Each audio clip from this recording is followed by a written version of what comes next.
holiday season, you might be looking for nutritious, convenient meals to keep you energized on jam-packed days. Factor, America's #1 ready-to-eat meal delivery service, can help you fuel up for brekkie, lunch, or dinner with chef-prepared, dietitian-approved, ready-to-eat meals delivered straight to your door. They just drop them at your door, people. You'll save time and eat well. You'll stay on track with your healthy lifestyle while taking all of your holiday to-dos in stride with good meals in the tum-tum. If you're too busy with all this stuff, these meals are easy to get done. They taste great. All you've got to do is head over to factormeals.com/expandingreality50 and use code expandingreality50 to get 50% off. That's code expandingreality50 at factormeals.com/expandingreality50 to get 50% off. A choice right now, between fear and love. It's just a rock. Out of the dark night of ignorance and into the shining light of truth. Expanding reality. A population of citizens capable of critical thinking.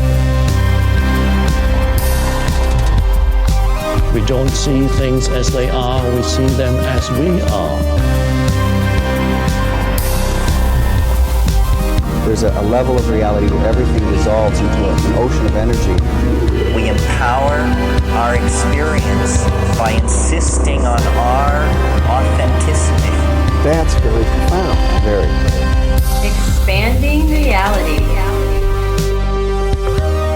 Welcome to Expanding Reality. I am your host, Brandon Thomas. On this episode, we got the honor to sit down with Mama Chel. She is fascinating, guys. She just started her own podcast called Ascension Immersion. It will be linked down in the show notes, of course, as well as all the other ways to find her. On this one, we go deep. If you know anything about Mama Chel, then you know how awesome this is. If you don't, stick around. She's wonderful. We talk about all sorts of cool stuff. Her personal journey. Also, like I said, her podcast that we're doing, Consensus Reality. It's finally time to sit down and talk to somebody who talks about that as well. So it was really, really cool. Karma, which is great. She has a fantastic read on karma and how to interpret it. Also, the human game, Ascension cheat codes. Guys, we run the gamut on this one, and she is fascinating. So you're really going to love this episode. So like I said, links down there for all the ways to find her. If you want to expand your experience with us here on the show, check the link down there titled Expanding Reality Podcast, and that's where everything's at. So go check that thing out. So without any further ado, let's get to this damn thing with Mama Chel. All right, everybody out there, welcoming to the show. It is a very special episode. We have Mama Chel hanging out with us all the way from Costa Rica. How are you doing this evening? I'm fabulous. I'm really great. It's hard not to be great here in Costa Rica. Yeah, it's beautiful. And, follow you on TikTok. That is where my wife met you, and that is how we got in contact. So I've been a big fan of your work, your perception, your attitude, and to be honest with you, your balls. You're just like brash, get fucked. This is how I feel about it, and I like that approach. It's got its place, and it's very cool. You do it well. So you also just started your podcast. So if you don't mind, tell me a little bit about that. The podcast is a place where I get to be completely authentically me. I have had multiple shadow bannings from TikTok, especially because that's where I place all of my extreme information. And actually, I hold back quite a bit, and I still get shadow banned. But the truths of the system, they really don't like me to speak that truth. So I started the podcast, and I've only had 2 episodes, but I'm really enjoying it because it gives me a chance to really just share everything that I'm feeling uncensored and just put it all out there. And I have a lot of information, so I'm super excited to share it all.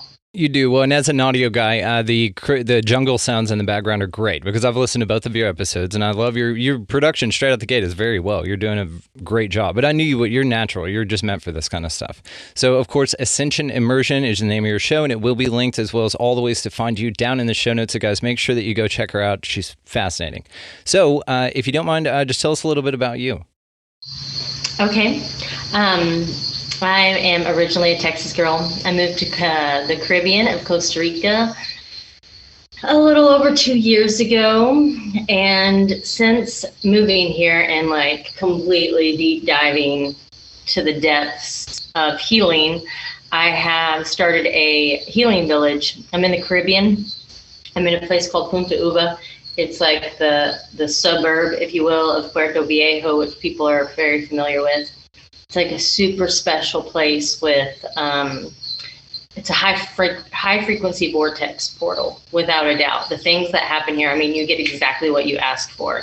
So I began creating this, this place. You know, behind my eyes, I would create this place. I'd envision this beautiful place, and I knew I was going to be helping others and being of service to others through the process of being of service to myself. So I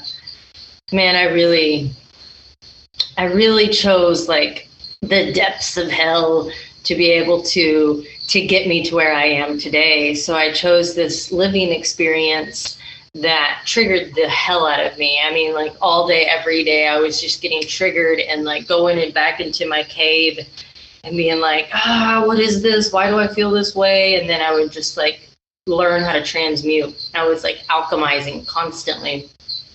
And so as soon as I'd come out, you know, sometimes it'd be months until I'd break out of this like intense trigger.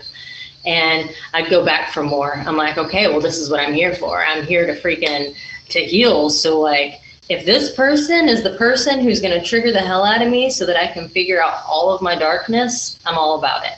So I would just like go back for more, and then I'd get triggered and I'd go into my cave and I'd process it and transmute it.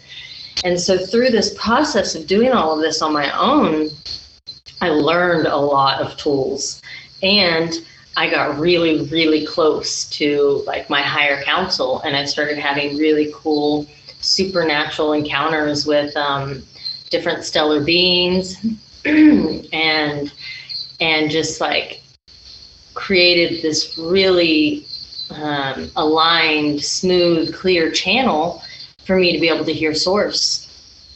And whenever I was able to transmute all of this lower frequency shadow into higher frequency love and compassion, is whenever I created everything that I was seeing behind my eyes materialized in front of me. And I was like out looking for this place that I kept seeing, and I was like driving my bicycle around in this area, and everyone was like, you're not going to be able to get a place there, it's really difficult. And I was like, no, that's not how I work. I get what I want. I'm creating exactly what I need. And I came into this property and I was like, oh my God, it's literally everything I've envisioned.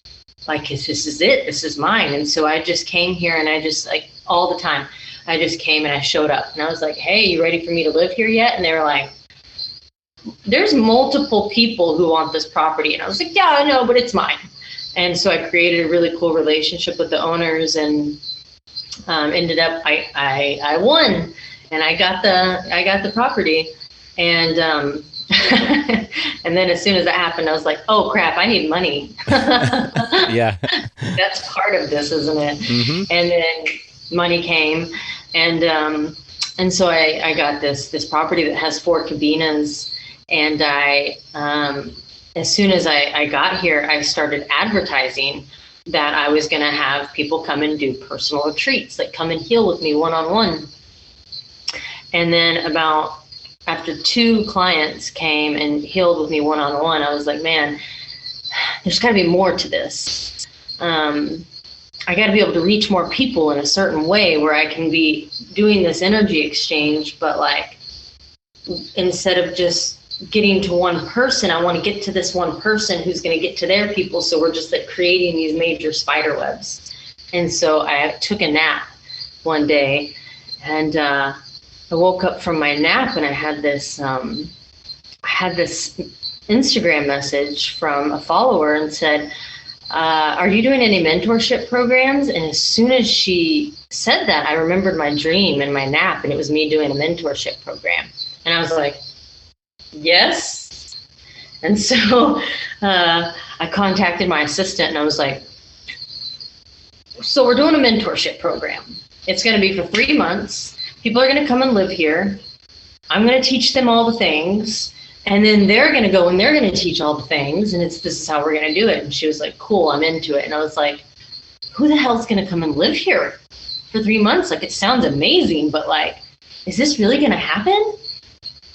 And so it's really happening. And I have like many people for 2022 who have already put down their deposit, and like, this is really bumping. Like, this is like what people want. They want to get out of the matrix, and they want to get into New Earth, and they want to learn how to live in New Earth. And New Earth is where I am. You know, like, I'm in a high frequency portal. I'm in a beautiful community of people who don't contribute to the third dimensional hologram. They don't participate in the maxing, the backs. They don't participate in all of the programming. And it's like, it's just a beautiful, very abundant community with the same like-minded people. So I know that this is New Earth. I know this is what we're doing here. And so now I have this property, and I'm like, how the hell? Wow, like, I'm super powerful. I created an entire property, and in some way I am completely running the show, and it's working. And every day I'm like super stoked for myself. Like, wow, this obviously means I have a huge mission. If I was given this, if I was able to create this, and like, it's working and people like it. So this is what I do every day. I wake up and I go and hang out with my mentees, and we go to the beach and we just talk about ascension, and we just talk about how we can reframe all of our old earth program beliefs and shift our timelines. So we're just like constantly shifting timelines and dissolving karma and dissolving timelines and like clearing our bloodline. And it's just wild and so powerful and really, really emotional, as you can imagine. It's wild. It's insane. But this concept of clearing your generational bloodline is something that's very interesting and fairly new to me. It's probably only a handful of months old in my real conscious understanding, and it's not something I really paid much attention to before that, but now it's fascinating to me. And I see it everywhere. And then going even further to that, there's a young lady I had on the show, Serena Faith Masterson, and she has had a lot of trauma, and she explains that her soul contract was to come back into this life and just be completely shit on the entire time, to clear all of it at once. It's almost like this thing to where you can come here and kind of choose the amount of karma that you clear off, is my kind of understanding based on your contract. That can always be negotiated, mid-run. But it does seem interesting that there's some folks like yourself, like her, that came in to just clear it all at once. You're just like, all right, let's get it over with. That's fascinating to me, just even the concept of it. And that may explain a lot of things that we misdiagnosed in a medical community, or that people won't take a look at seriously because they don't consider that part of their paradigm, part of what their reality is capable of showing them. Yeah. It's an interesting thing.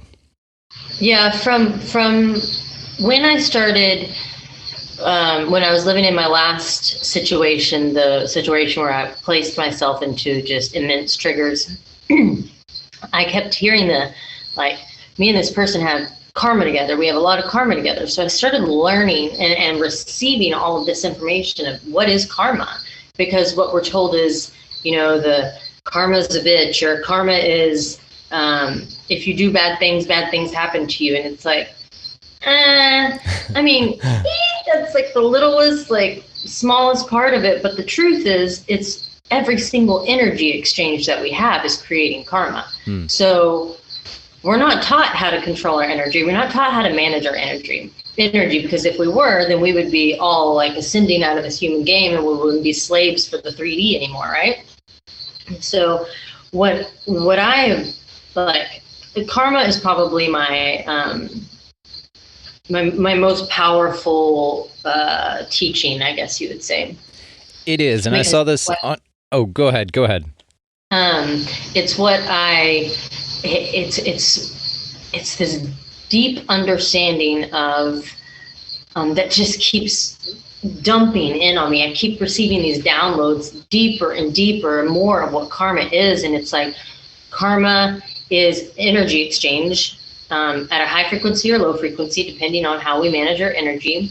And then what an energy exchange is creating parallel timelines. So what we're doing literally is we are creating parallel timelines. And these timelines are what our soul has to work through. So like if we're always operating like this, when we come into the human existence, we have a really big cycle of reality. From generational, from our parents, from our past lives.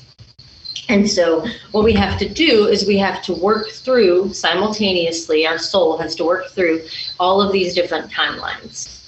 Well, whenever we start being aware that we have these timelines, then we can kind of start dissolving them through healing. But so for instance, if I go in and I start healing this wound of my mother, which I work really, really hard on healing this wound, I'm dissolving these timelines that I created through the low frequency energy exchanges that her and I have had in this life and other lives. And what that is doing is healing her simultaneously. So when we're attached to each other, it's like having a cord attached to every single person we've given our energy to or our power away to. We have parallel timelines with them. And this is why in our dream world, we have these dreams with them, because in dream world is when we're clearing karma.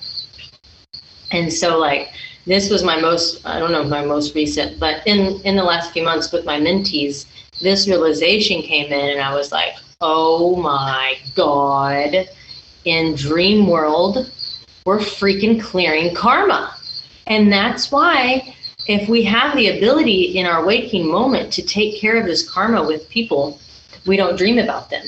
Or if we have dissolved our contract, meaning like with the person I used to live with, because I kept facing it every day. No, I'm going to go back for more. I'm going to go back for more. I'm going to keep going in. I'm going to have these energy exchanges until I resolve all of my trigger from you. So what I did by continuously going in, I finished out our contract. And it was funny, before I was even aware of this, whenever we split ways and we were business partners and I came to my new place and people were like, well, what happened? And I was like, we completed our contract. And like, it's real. That's exactly what we did. We literally completed this contract that we had whenever we were in our higher council. We were like, okay, this is what I'm going to learn from you. Well, I learned everything I needed to from her and completed this contract. And so I never, ever, ever dream about her. Never. Because I don't have any more karma with her, because I cleared it in waking time. But like past relationships I have that were really intense, I have karma with that I don't have the ability to clear in my waking life because I don't talk to these people. I dream about them.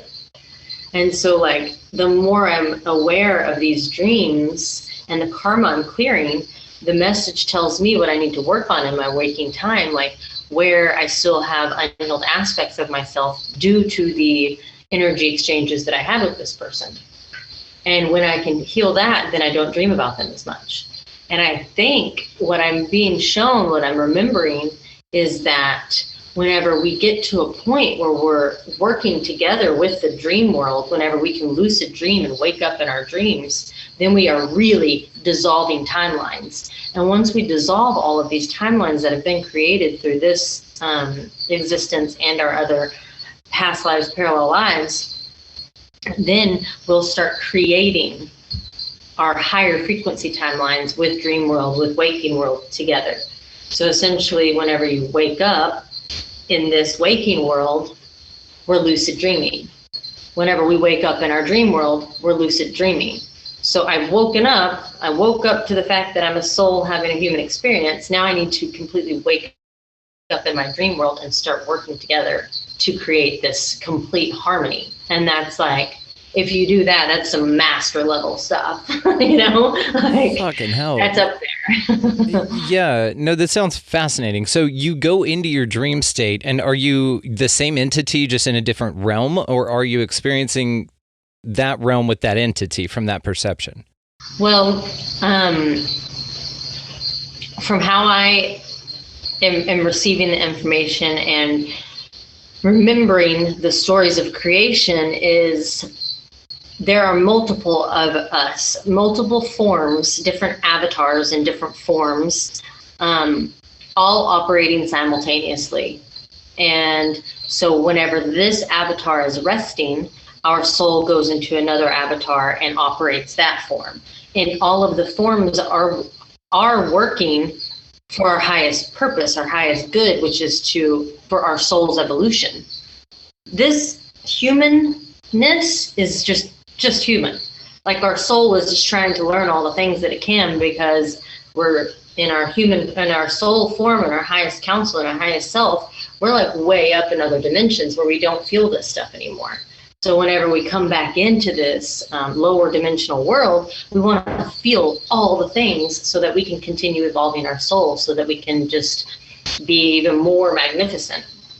So it's like our soul, since it's eternal, just hops from different forms into different realities, taking care of business.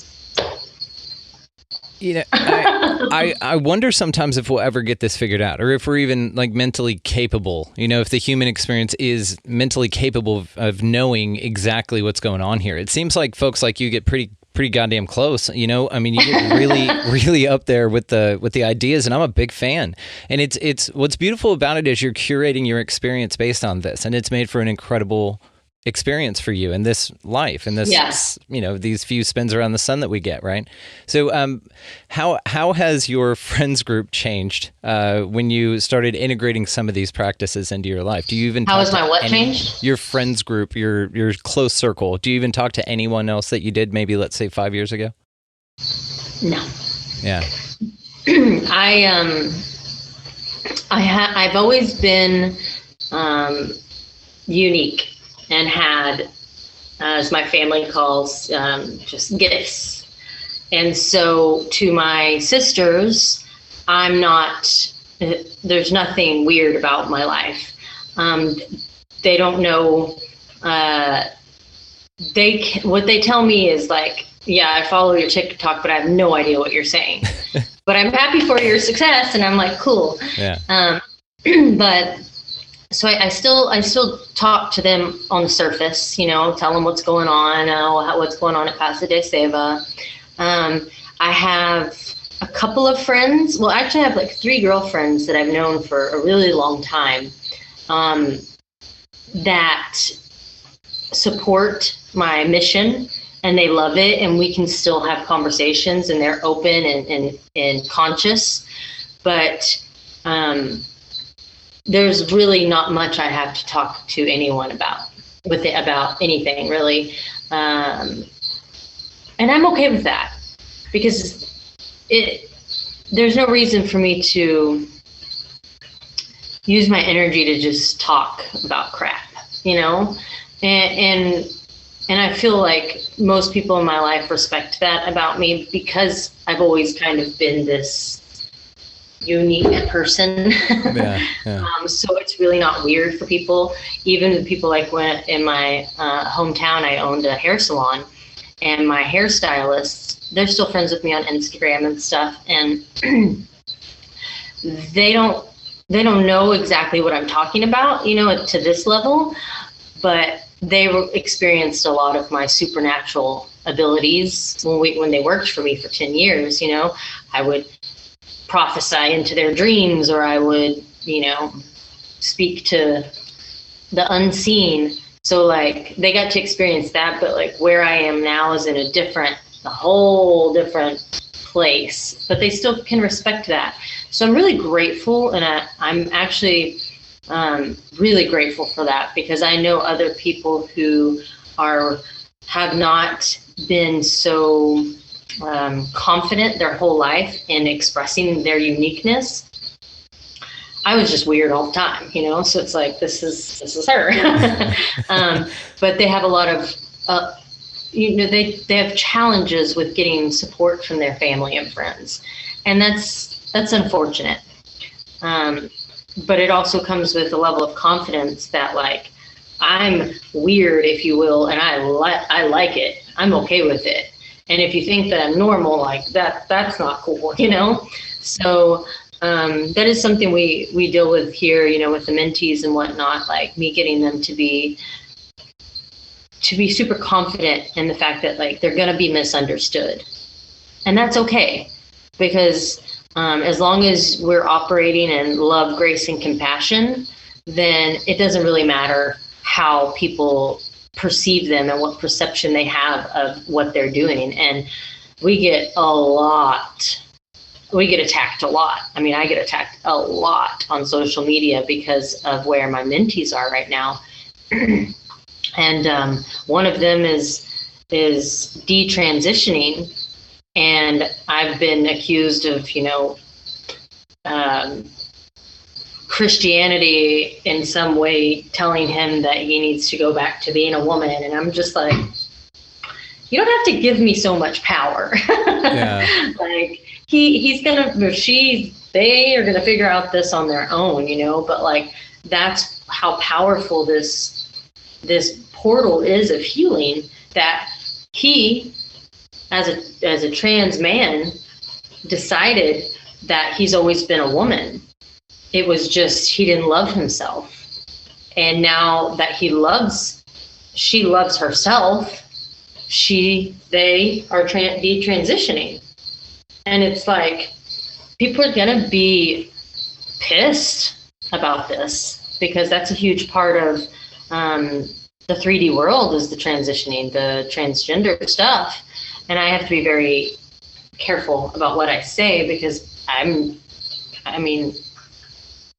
can't speak from experience, just whatever, you know, I've seen Radha go through, and it's really powerful. But his message, or her message, their message, was so powerful that TikTok actually just completely took off her account, just removed it after getting like 1 million views. And on this one video talking about detransitioning, and it's a big deal, you know, like.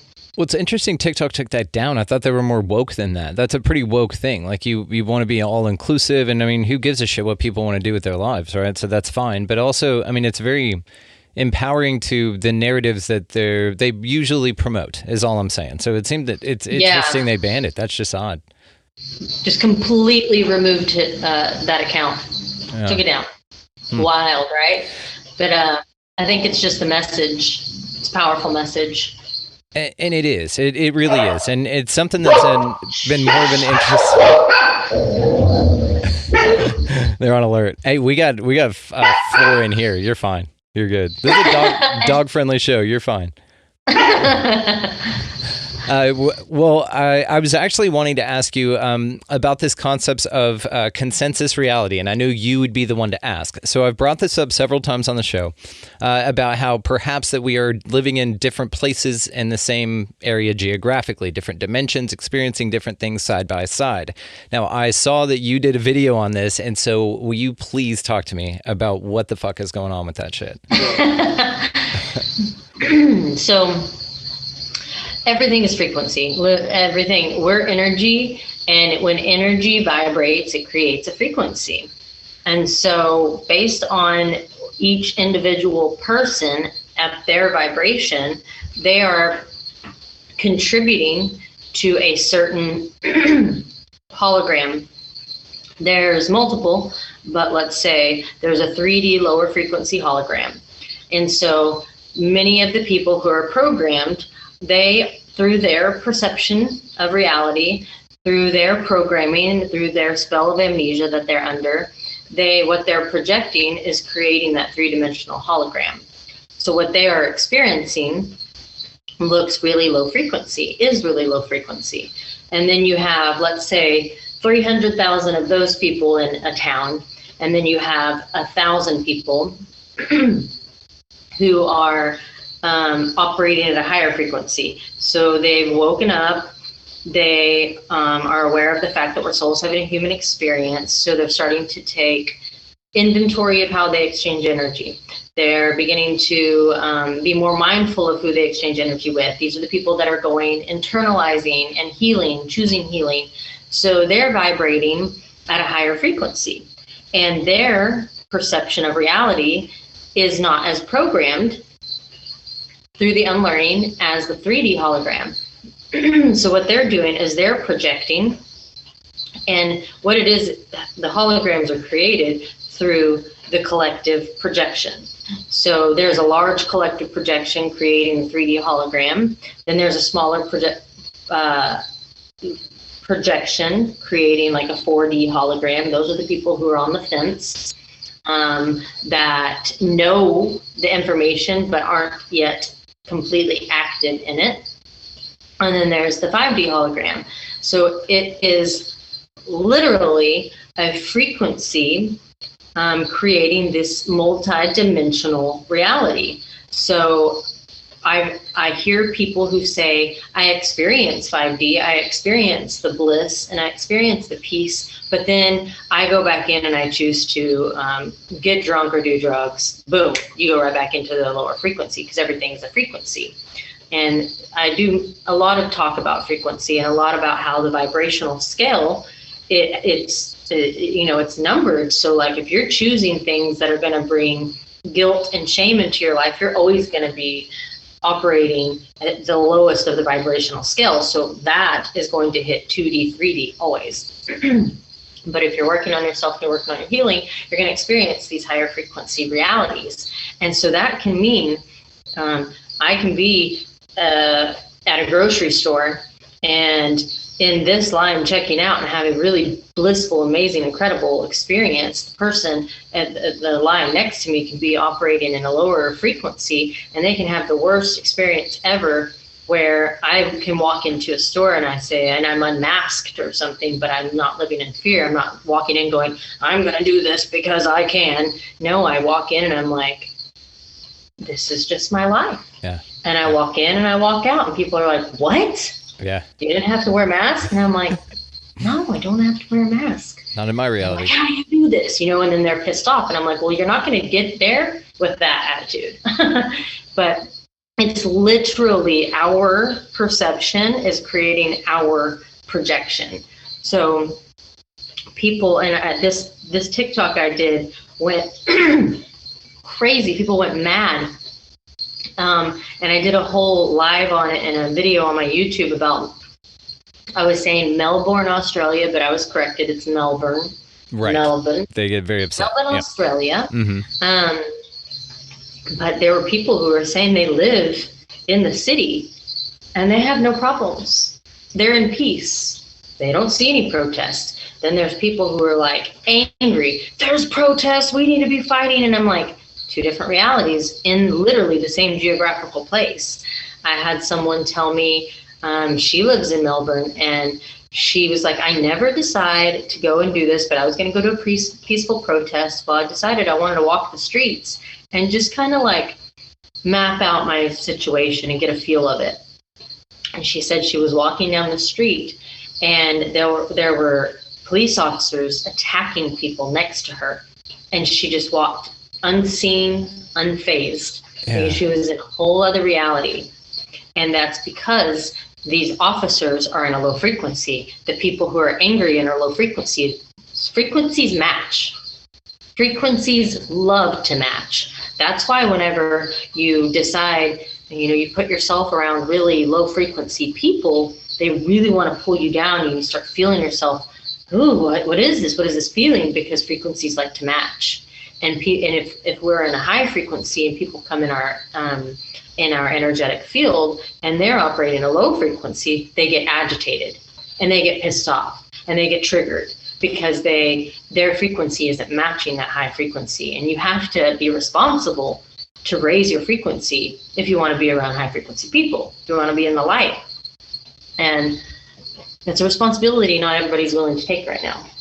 Well, this is pictured a lot of places, and it's with that, that You see it all over the place with paintings of like demons and stuff reaching up into a middle ground where they're yanking things down, and then you see a heaven above where angels are leaning down and kind of pulling you that way. That's the attraction of the frequency, exactly like what you're talking about. And then of course the observer would be just in the middle, but even just looking at that, you get stressed out thinking of being yanked down to that horrible, awful place, which is a vibration. And then you get a little elated, because the clouds are pretty and that dude's got wings, and shit. And so that would be nice, and you get feelings from it. But it's just analogous, right? It's just an archetype for this idea. Well, and you said neutrally observing, and be embodying the neutral observer standpoint is a master level of healing. It's a master level of being in this human experience, because I have to choose at all times, especially with the work that I do, to neutrally observe everything. So if I'm talking with someone about this horrible, it could be like a sexual trauma that occurred, and they want me to be angry with the person who did the abusing, and I can't. I could choose that, but it's the observing of the neutrality, because this is like a touchy subject, but this abuse didn't happen to this person. This abuse occurred for this person to reach their highest potential. And that's what I had to come to realization. I've had multiple sexual abusers in my life, and I held on to that as a victim for so long, and I kept that as my pain. Well, this is how I'm going to suffer, and this is why I get to be a bitch, and this is why I get to be unhealed, because these people abused me. But now I see it in such a warrior lens. I changed my lens to say, oh, I'm so grateful that I experienced these abusive situations, because with those experiences, now I get to offer people a new perspective. I get to show them the light, and I get to say, I know what it feels like. And that's why I truly believe why I know why my life, this lifetime, had the challenges that it did, because there's not much at all that you can come to me and be like, but this happened to me and you don't understand. I'm like, try me. Yeah. And look what I did with that. I took it and I transmuted it, because we're alchemists. Humans are alchemists because we're energy. And it's the choice. Like, the people who love to watch the mainstream media, who love to participate in all of that, who love to go protest, or they have to fight, they're choosing to operate in the lower frequency, because it's a huge responsibility to choose to go in the higher frequency. Because once you decide, I'm responsible for my actions, my energy, my healing, then that says I'm responsible for these things, and I can't blame it on anyone else. Yeah, and we talk about on the show quite a bit about spiritual maturity or whatever. Like, if this is a place of reincarnation, there's different levels of souls here. If we kind of go with that ideology on this example, then there's different grades or different, rotations of entry that these souls have experienced in this model. So you would have some that need that sort of guidance, that need that direction. This is like their first time here. They're being held by the hand a little bit, but they need these rigid ideologies. But also, it's very important to come to, that we've all kind of come to, especially when you start looking into things like we do, that you break out of that. That's part of your story. It has to be. Just like you said, anybody that comes up to you and is like, hey, this is what I experienced and you wouldn't understand, you have to be that way. You went through all this shit so that you could be that lighthouse for other people to say, look, I've got way more scars than you do, and and you came to me to ask me, so here you go. Here's what I got. Now, the thing back to the supermarket example, I love that, because the part of one of the understandings I reached as a conspiracy theorist for years was more of a conspiracy analyst approach, which means I just look into them to be informed, but I don't get scared. I don't trade my energy with it, and I don't let any of the negative energy splash onto me, right? But what I figured out about this is that Gordon White had a great example on Higher Side Chats one time. Great guy, by the way. He talked about that your reaction to the situation is part of the situation. Your reaction to the crisis is part of the crisis. And so even those people that don't agree with the mandates or whatever they needed, they still were contributing energy into the system in the way that the system craves. It doesn't give a shit where it gets its negative energy from.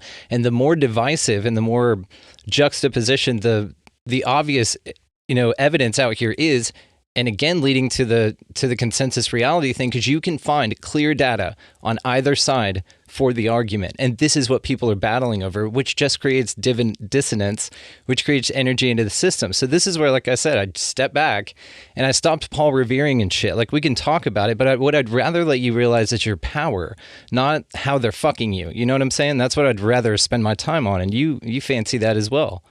Yep. And it's a huge practice of mine is anywhere you're putting your energy. So there for a while, like a couple of years ago, I was like, I have to, like, this is my chance. All of the things I know about Hollywood and all the things I know about all the politicians, I get to spew it out there because people are finally awake. And so I was just like dumping all of this, and I felt so empowered because I was like, I've been holding on to this for 10 years. And then one day I woke up and I was like, ugh. Yeah. I'm literally feeding that lower frequency, that lower dimensional world, because even though I think I'm exposing it, everything I'm sharing is scaring and putting fear into someone who is unaware of it. So I'm matching fear with fear. What is that going to solve? Not a damn thing. It will not solve anything. Just like going and protesting and throwing things and whatever, you're matching war with war and anger with anger. That's not how we resolve anything. So I can be aware, completely aware of everything and not attached to it. That's a neutral observer. That gives me complete neutrality. And because I know now that if I put energy and give my power away to these people who are in control, then I'm creating more karma. I'm not trying to do that. I'm trying to not create any more karma. I want to fully ascend in this lifetime. I am good to go. I don't want to have to come back. Unless I really, really, really need to, but I don't feel like that's going to happen this time. You don't think so? So you're done? My responsibility is to be neutral. Yeah. And you think that you'll do that in this one, that you're done? You're just not going to come back? I guess we'll see. You know what'll happen is you and I will end this thing. We'll be in a bar or something up there, and passing a hookah around or something like that. And I'll convince you to come back down here, and you'll be like, don't fucking do this again. Well, I know that if it's in my contract to create a child or multiple children, then I'll most likely be like, damn, I created a really cool life up in the mountains in the Caribbean of Costa Rica in a beautiful community. I guess I'll go back down there and hang out. You know what's beautiful, though, is there's a young lady I had on the show, Karen Swain is her name. She's out of Australia. Amazing. I'll hook you two up. So, and her thing is she wants to reincarnate here so that she can see the fruits of the labor of the work that we're all doing right now spiritually. I love that concept, right? That's like so optimistic. It gives you so much hope for the future. I mean, I love that. Well, I'm so glad you brought that up, because that's a really powerful awareness. Is I may not, and you may not, and a lot of people may not see, they may not be able to fully indulge in the work that we're doing in this lifetime. The work that I'm doing is not for myself. It's for my nieces and nephews so that they have a place to retreat from. It's for my sisters. It is for the generations to come to be able to be born into a beautiful, free world. The work that I'm doing in this lifetime is not going to benefit me as much as it's going to benefit them. And that's what that's the power of being of service in this lifetime. It is not for us. It is for the children. Everything is for the children. And it's for the breaking of the karmic cycles, even for the animals. Animals are in huge, major karmic cycles. But if I can do my part and breaking my karmic cycle of, choosing to eat animals, not choosing to eat animals, then that karmic cycle can be broken through the whole animal kingdom, And I know that my legacy is not, it's not specifically for anything to do with me, but for my nieces and nephews, I will do this all day long. And that's the kind of mentality we have to have as the conscious community, is like, I know what I'm creating, but the castle and the amazing community, this is definitely for the generations to come. You know what I love about this the most is, though, it's like the ultimate spirit guide shit, because you are, if you go with the model like that we're all one and we're all experiencing it self-subjectively, and then you're just everything here, just at different levels of consciousness, then yes, you are setting up an easier playland for the next generation to experience, so where they can actually play a little bit, right? And we talk about this kind of starting behind the line idea, and what we'd like to do for every generation ahead is just to move that bar a little closer. Maybe you could start at 0, maybe you could start a little ahead, right? And that's the idea of what we're talking about. But you know, if you choose to reincarnate, I think it'd be pretty cool. We should go plant a couple trees and we'll see what they look like in like a couple thousand years, you know, from now. See, I like that kind of shit, you know what I mean? Yeah. Or just go work on a castle for like, you know, do one brick or something every lifetime. Yeah. And then just build this dope ass place, right? In some hollow earth cavern or something. Well, I also wanted to get a little bit deeper into karma with you, but also I want to ask you about the human game. So what do you think this whole fucking thing is? Like this, everything out here. It's a crazy experience. Let me see where I should begin this. Okay, so the way I've seen this human game is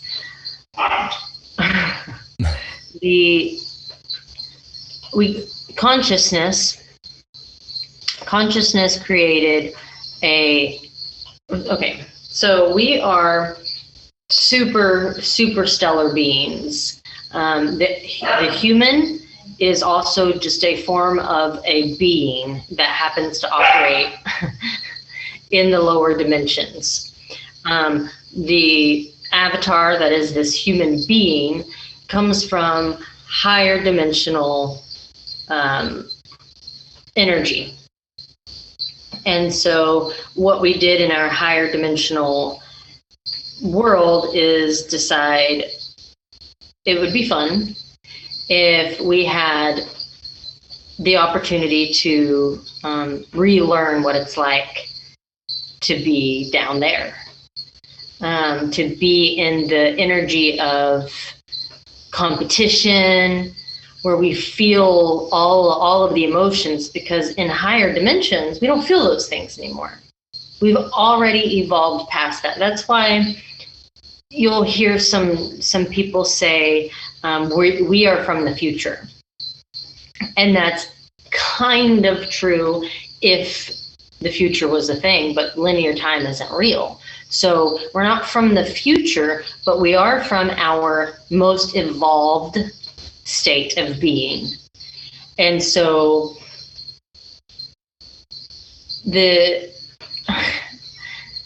consciousness decided we're going to create this simulation.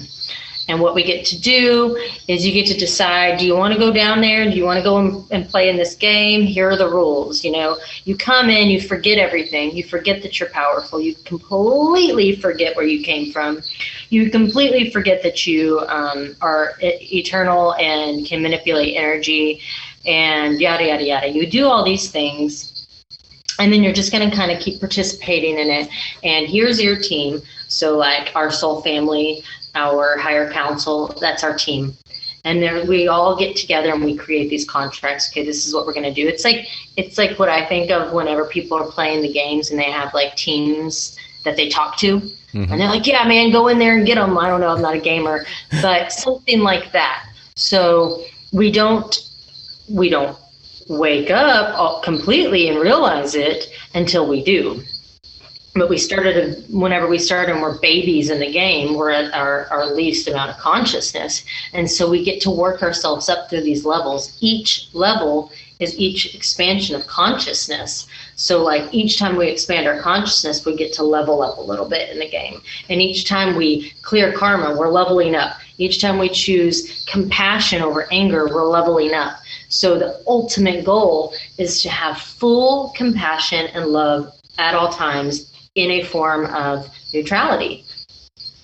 And so when this game was created, I'm still kind of like, I kind of feel like the negative ETs that came and disrupted this unity consciousness, this game, did it as a form of, I mean, they really did disrupt the game and then took over something that we made really beautiful. And I don't know. I don't want to get too much into that because I'm still on a receiving level with it. It's constantly, that information for me is constantly evolving, because it would be silly to blame the negative ETs for all of this horrible stuff when consciousness is the game. Consciousness is how we create everything. So in some way, I believe that being a human and having a human shadow created the lower frequencies. Yeah. Almost like created the negative ETs to come in, like there's a lot to that.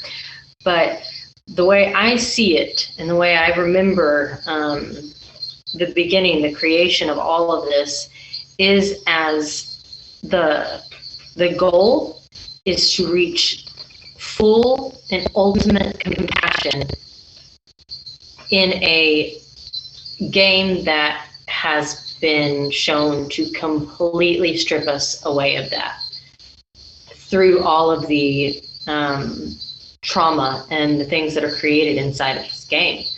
But we do it for our growth. And I try to help people, like I want to help people understand it. I'm like, don't worry about it. It's just human. Let it go. It's just a human thing. Your soul's fine. And people are like, what? This hurts. And I'm like, yeah, but it's not a big deal. It's just human. And it's so hard to get to this place, or to help people get to this place of like not attaching to the human parts of being in this simulation. I mean, even I sometimes have to check myself and be like, whoa, why are you pissed off about this? Why are you worried about this? It's so human. It's silly, but that's what this is all created for. So let me ask you this, because it sounds like when the negative ETs entered, and I know you haven't fully developed this idea, but I just wanted a little bit of clarity on, are we a unity consciousness inside of basically like an organic simulation or a simulation game that's isolated, right? It's a closed system, okay? So, but can be invaded by something or altered or added to by another thing that's in the same area or can affect the same area. So let's say, for instance, that may be part of the experience, that entities have access to come in here and like move the furniture around. Sorry. Well, no. That's okay, because I'm not necessarily, and we do a lot of UFO stuff here and paranormal stuff, and I'm not necessarily convinced that they're different things. I think at a macro level, you zoom out far enough, they're all the same damn thing. And you can look at the interdimensional hypothesis and stuff like that, and where then it explains everything. Bigfoot, paranormal, UFOs, and then the collaborative reports of like the work of Jacques Vallée that talk about multiple things that happen within and around a UFO contact or an alien extraterrestrial type contact, because there's a bunch of stuff that happens too. So it could all be the same thing. But my question is then it may be just an artifact, perhaps, right? We're just talking about the ideas here, but it may just be part of the game as part of the game. You know what I mean?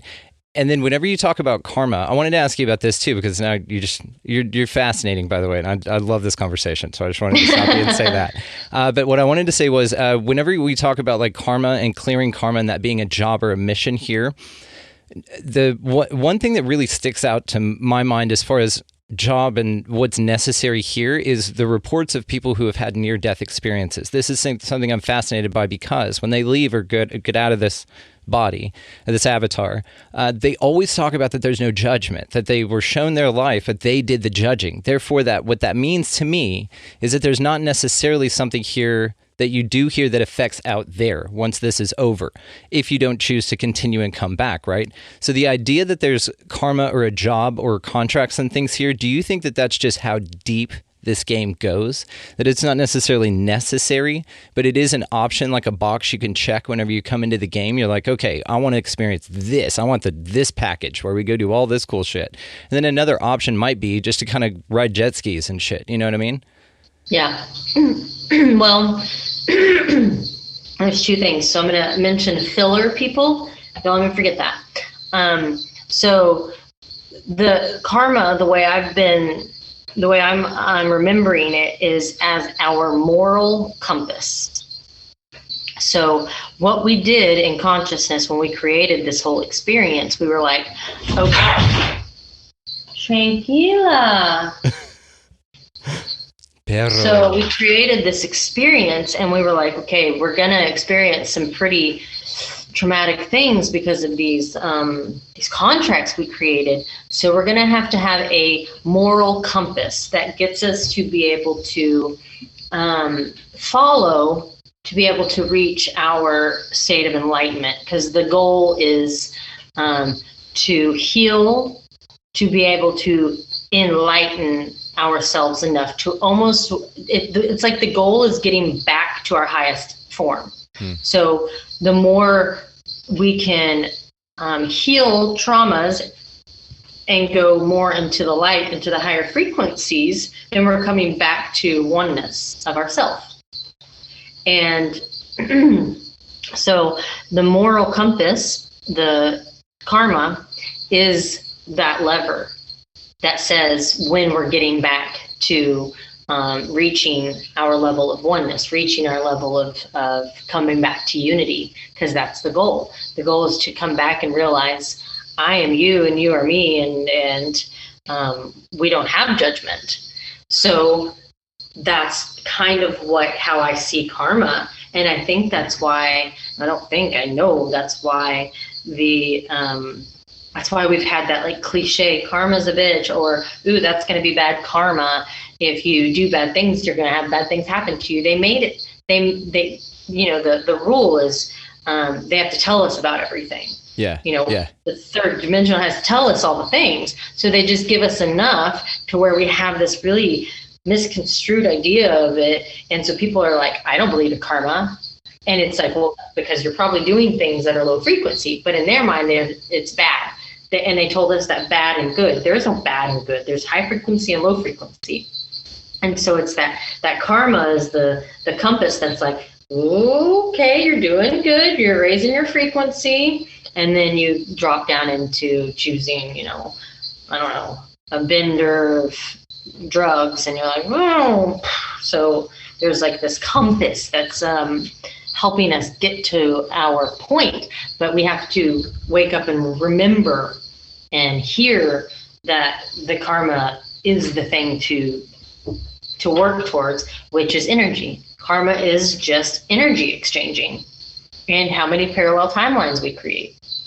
So cool. And the reason I wasn't a big fan of karma, and I smelled it early on just like you did, is because the idea presented to you, which I completely agree is kind of an inverse of reality. It's the opposite of really what you should do. It's kind of the theory on it, is all fear-based. So it's 100% Yes. fear-based. It's, okay, Yes. you only get good because you get good, and you won't get good if you do bad, right? So it's like this, it's horrible. And so that's why I was always like, fuck that, right? I don't want to do that. Yeah. It's a dumb model. So come back to me with filler people. Okay. And I want to say the karma, I teach a lot about karma, and I really have to make video after video and talk to get people to want to take my karma class, because the lower consciousness, the lower 3D world has programmed us so good to not want to face that fear about karma. Yeah. Wild, but that's why I'm really passionate about sharing this information with people. Okay, so filler people are not participating in the human game. They are here, like in the what are they, dinosaurs or whatever that go on Mario Brothers, and you have to avoid them. Yes. Or some of them you can win tokens from and stuff like that. You have to know the game to know what how you can benefit from them or not, or to avoid them. I love So literally like filler people. They're here, or some people will say, you never know who you're talking to. It could be an angel. It's the same exact sentiment of that person could be part of your moral compass to decide, did you just treat them like complete crap? And is your moral compass going, or which is creating karma? Or did you offer them love, grace, and compassion without judgment, which helps your moral compass go this way? So it's like, because of the idea that karma is you get what you give back, it's not completely untrue, because what it's doing is you're creating energy, and energy is cycling this way. So it's going to come back around. So is it going to come back around that it's high frequency energy that's going to come back into your reality, or is it going to be low frequency energy that you're going to have to face again? But so filler people, they are really just part of the game. Yeah. And what I love is the more I'm working on myself and like really managing my energy and learning about how to keep my energetic field really healthy and clean, I can recognize filler people. I can recognize them and be like, that person doesn't have an energetic field. What are you doing here? And it's almost like seeing, I don't want to say a ghost, because ghosts are energy, but it's like recognizing just a lifeless, like a statue in the reality. It's wild, and it feels different. It is, and I know exactly what you're talking about. Exactly what you're talking about. I've come across a few people where I'm like, you're not a person. Like, you're not real. It's crazy. Yeah. And just like you said, it is an energetic thing, but even actions. And it was this observer effect where I was like, holy shit. And then you look around and you go, well, how many people around me are real? And this is the concept of NPCs or non-player characters. Same thing. But I like yours because they can kind of be appropriated to be angels or demons here. You know, they can teach you lessons or they're opportunities for you. And that's why I say all the time, damn it, you've just confirmed my observation about this, that every interaction you have is an opportunity for you to be a greater, grander version of who you really are, or who you're choosing to be. It's all about our soul's evolution. Everything is. Literally everything is about our soul's evolution. And so like just the little situations that we get that are placed into our reality. For example, Layla, my cat, she came out of the jungle meowing at me, and I was like, yay, a cat! I've been waiting for you. I knew you would come to me. And then got knocked up in like 3 days after coming to me, and I was like, of course you do, because all the mamas come to me. Well, and you're a powerful manifester. You wanted a cat, and you ended up with a litter. Yeah. And then her babies were born the day after I moved into Casa de Seba. And I was like, yay, kittens. And then they got to be, 5-6 weeks old, and they were all over the place. And I was like, oh, kittens. And the message was immediate, like, this is for you. Are you going to choose compassion, or are you going to be upset that they're tearing up your curtains, that your plants are ruined, that you have to the message was, this is for me, because I needed to reach another level of compassion. And another message was I was pissed. I was like, I'm having to move all my plants. I had to relocate clothing because they were climbing my clothes. They were going to ruin my clothes. And I was just like, oh, and it was like, but you think you can have a baby? Yeah. Like a human child? What is that going to be like? And I was like, ooh, okay. So I had to completely acknowledge this gift that was given to me, which is, this is another level that I get to attain if I choose compassion. And there were days where I was like, I don't want this anymore. But I managed and I did it, and I had 5 cats for 3 months, and it was wild. And then my mama cat started getting really fat, and I was like, crap, I got her spayed, but like, did it go wrong? So I had to take her to the vet and ask. I was like, please tell me she's not pregnant. I do not need to learn this lesson again. And sure enough, she was just getting fat. Oh, okay. I was really grateful. Really, thank God. Yeah. Well, I honestly could talk to you about everything forever. I think have a lot more to talk about, but let's save it for another time. I wanted to close on one final thing just because I have one more, and then here goes our dogs. And one final thing to ask you here, just pertaining back to the simulation idea or the game idea, because I love this one. It's one of those ones where you start talking about it in that way and in that context, and it really lends itself to way more opportunity for creativity as far as the interpretation of your surroundings, your environment, right? Because now you view it through that filter, but now we introduce the concept of non-player characters or artifacts of the Matrix that are here to play a role. They play a role, which is my point. This is the way I've been looking at it lately, is that it's like a movie set, okay? Not just a movie set. And you get to choose the role that you auditioned for, which is what you're here to do. So you're here as the hero because that's your journey. But there's other people around you that are there just to sweep the floors. And you've got a director that's yelling orders at you that's your higher self saying, hey, go that way, go that way, but you're the artist, so you've got, a prima donna, you do your own thing. But, there's also people that are just walking around in the background. And so all of those technically are there for a role or a purpose. It seems like maybe some people have a job here to do as far as soul's evolution goes because you're aware of it, because you know it, but it's not necessarily for everyone, right? Do you think that that's possible at all? Yeah, absolutely. And some of the people are literally just here to empower the person who has a big mission. Yes, exactly. Like the supporting actor. Some of us. What's that? The supporting actor in the model. Exactly. Yeah. Exactly. And a lot of those tend to be the people who trigger us a lot. They're doing it because that is what they literally signed up for. I'm going to create this in you so that you will rise. And it's like,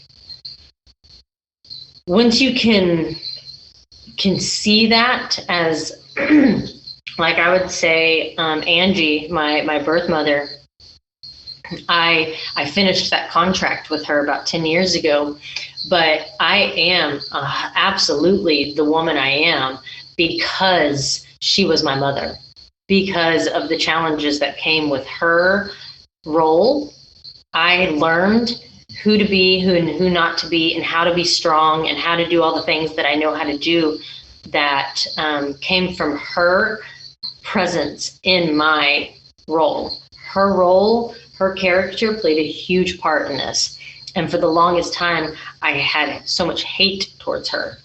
And now I have so much gratitude towards her.